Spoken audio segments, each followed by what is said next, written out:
flower. O, hindi na tayo nililibiyos kasi nanginilibis.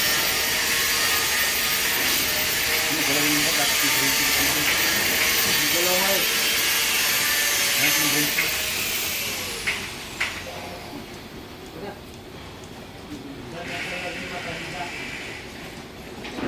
May edad, grabe ka naman.